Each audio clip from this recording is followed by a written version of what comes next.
Hello, everybody. It's me, Ross, and welcome to another video. Today, I'm joined by Andrew Hawes from BBC Radio Wiltshire, who covers all things Swindon Town. Today, we're here to talk about Tyreece Simpson, of course, on loan at Swindon Town. Currently, he's doing pretty well for himself. 10 goals in all competitions. Andrew, thanks for joining me. Just get overall thoughts on Tyreece's spell so far on loan in League Two with Swindon. He's doing all right, isn't he? Yeah, no, he's doing very well. It's been a kind of pleasant surprise to see how he's sort of developed, really, because obviously he arrived sort of pretty late on. We didn't know too much about him because he's not played very much for Ipswich, of course.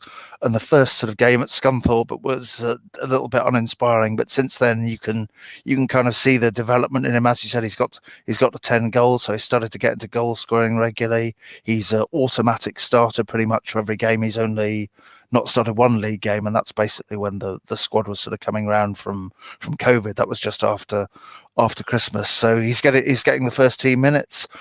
He looks like he's improving. He's playing well. He's contributing to what's a pleasingly unexpected promotion challenge, I guess. So I mean, really, so far so good. He's become a very sort of important part of the side. It's good to see, and of course he's a big boy for his age. This is his first little taste of men's football. He's had a few first team appearances for Ipswich, but mainly as a substitute and just one of those a few minutes. But this is an opportunity to play League Two football with Swindon, and of course the summer was very much up in the air. Of course at Swindon, John McGreal, former Town player and was interim with us, he was there, and then he went, and then currently got your managers at the moment. What was the reaction like with fans when Tyreece came in? I think, young kid from Ipswich. The last time they had a lone player from Ipswich was Luke Wolfenden, who had a good spell with Swindon. So what was fans thinking when they were signing this young striker? He's like, okay, will he do well? Yeah, I think it just was it was a bit kind of we're not sure really, because at the start of the season, as you say, they really were kind of almost signing a player a day just to make sure they could get a squad out for the opening game of the season against Scunthorpe. So it's kind of again, because his CV is sort of relatively small and it's limited minutes with Ipswich. It's kind of it was kind of, yes, we've got a striker, but we don't really know who he is. So we'll have to wait and see. So I guess he arrived with something to prove. Sounds very harsh, but he arrived with Swindon in that case needing him to come and make an immediate impact, because, like I say, he got thrown in straight away. And what have Swindon Town fans thought of him so far? He's been scoring goals. As I said, he's a big bloke, big young lad, really. So what's his good things and bad things? His weaknesses, but he's also his strengths. I think he's sort of gradually won people around. It took him a little while to score his first goal, so it took him 3 or 4 games to settle in with that. There's been a bit of frustration with him that perhaps to start with, I think he didn't use that kind of frame. He's got perhaps a bit more, but he's developed in terms of doing that, I think, and using his physique. Though he's not perhaps quite the sort of classic target man you expect, though. He's got lots of strengths, which I'm sure we'll come on to. So I think people sort of had to kind of adjust to his style of play and the way he played a bit. There was a little bit of frustration about him perhaps not getting the goals, or maybe not quite being in the right position to finish off chances to start with. But those doubts have kind of gradually subsided. I think people are much more positive about him. He is scoring regularly, and he does have an excellent sort of work rate and an excellent attitude as well. The performances are kind of full of energy and doing things off the ball, and fans always appreciate that. I think there was one sort of good example against Northampton on New Year's Day. Swindon are defending a free kick. He heads it out, chases after his own header, and all the pressure he puts all on his own, forces Northampton to go back from a good sort of promising position to right back with the goalkeeper. And that things like that fans really love, and that endears them, that sort of work rate and desire. So there was a bit of sort of doubt, but I think most people are extremely happy with him. I think if it was announced tomorrow, for example, suddenly that Ipswich had recalled him, there'd be far more upset people than happy people. Let's put it like that. Definitely, and when I've watched him play, when he was playing for Town under 23s and a few first team appearances, I think one thing that let him down and his weaknesses was his first touch. Has he improved on that a little bit, or is he still developing that? I think that is getting better, especially with his back to goal at his best against League Two defenders. We've really sort of seen them be able to do the classic thing where you sort of roll them, you use that sort of physique with the shoulders and get around them, or he's got better at just getting the ball with his back to goal, bringing people into play. Again, talking about that Northampton game, the first goal it's a lovely piece of hold-up play when Swindon play the ball into his feet, which is where he needs it. Takes it quickly, puts it out to Jack Payne wide on the left, and the first goal comes from that. So yeah, that's an area where it feels like he is improving, and he is sort of really developing from that exposure to first team football. That's good. And of course, fans can watch highlights and watch the goals. He scored 10, as we said.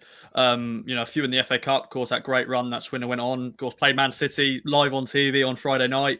Tyreece, of course, a boyhood fan of Man City. So him against them, playing against them superstars of Man City.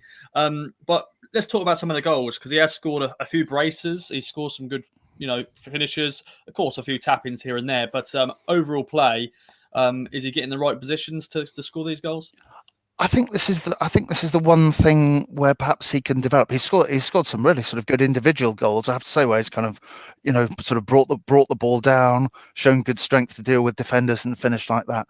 The one thing that perhaps you'd hope he'd develop from Ipswich's point of view when he goes back there is just that slight sort of natural instinct for crosses that come in first time, because Swindon are a bit different. They don't really sort of stick crosses for players to attack in the air. They'll very much try and hit low crosses or cut it back, and you just perhaps sometimes like him a bit more to be on the end of those, especially sort of near post ones. But that's I'm holding him to quite a sort of high standard of accountability there for someone who's 19 and still developing their game. So that's one thing he can do better. But a lot of the goals are about kind of using that physical ability. He's got to hold off defenders and come through and finish. There's not been a header in there, and this may be my favourite stat to give you. No headers for Simpson so far, but Johnny Williams has scored with a header for Swindon, which I don't think you would have expected come August. No, yeah, Johnny is very smaller than Tyreece Simpson, and I don't expect him to score any headers. But that's maybe one disappointing. He hasn't scored a header. You hope for strikers to be in the box and leaping to get that header there. But as I said, 10 goals this season. As you said, a surprising promotion push for Swindon. Would Swindon fans, would they like to sign him permanently? There's always the dream is to sign that loan player who's had a great spell. You think, oh, could we sign him? There's a possibility there. He's a young player, 19. I don't know how many years he's got left on his contract, which I think he's actually out of contract this summer.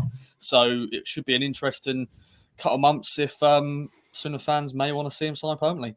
I think if they could take him, they'd be very, very happy to take him, partly because of what we've already seen, but again, because you've sort of seen that level of improvement on him. He clearly is a sort of player with the great physical attributes and the potential to do even more. So, I mean, if Ipswich didn't want him, I'm sure Swindon would be delighted to get hold of him on a permanent basis, because I think the manager Ben Garner's enjoyed sort of working with him, trying to develop him. That's what he's about, because he's very much kind of a manager who's come through the sort of academy at Crystal Palace, worked his all the way up, and he regards that as one of his strengths. So if Ipswich do want to push him out the door, which I think I'd be surprised at from what I've seen, feel free, just to give him a nudge down the M4. We'll all be quite happy. Definitely. And before we wrap up, really, is loan players, when they think young players, under 23s football is just not good enough for them sometimes, because it's not proper men's football. I'm sure this has benefited Tyreece so much. Is there any other notes you would like to add? Any more strengths or weaknesses that Town fans need to know? I think Swindon have sort of learned a bit to how you get the best out of him, and that is it. And that really isn't sort of hitting the ball quite so much for him to fight in the air. Not that Swindon do that anyway. They're very much a sort of progressive side rather than a launching side. But that real sort of strength we've seen is the stuff earlier, playing it into his feet, allowing him to use his body. I suppose the one thing Swindon don't really do very much again is kind of knock the ball over the top. But when he gets going, you can really sort of see that pace he's got that I guess must have interested Leicester Rugby to go with the strength. So that might be something that a different team can use. But yeah, really, if you kind of use him intelligently, get the ball into his feet, allow him to work other people into play, and then kind of develop the play and get across him, then he's been effective. And it's difficult to sort of judge the jump from League Two to League One, partly because Swindon was so bad in League One last year. It feels like a vast gap. But given his age and so on, you'd be very hopeful that he's got a career at that level, if not higher. Definitely. Well, thank you very much, Andrew, for joining me. Hopefully, everybody, Town fans, even Swindon fans watching, got some good insight on Tyreece Simpson's spell so far at Swindon. And I just, looked, he's out of contract this summer. So, very much we'll have to watch his space. What will happen with Tyreece? Will Swindon sign him permanently? Will he come back to town and get a new contract and hopefully burst into the first team? But we'll have to wait and see. Thanks again for watching. And Andrew, goodbye for now. Cheers.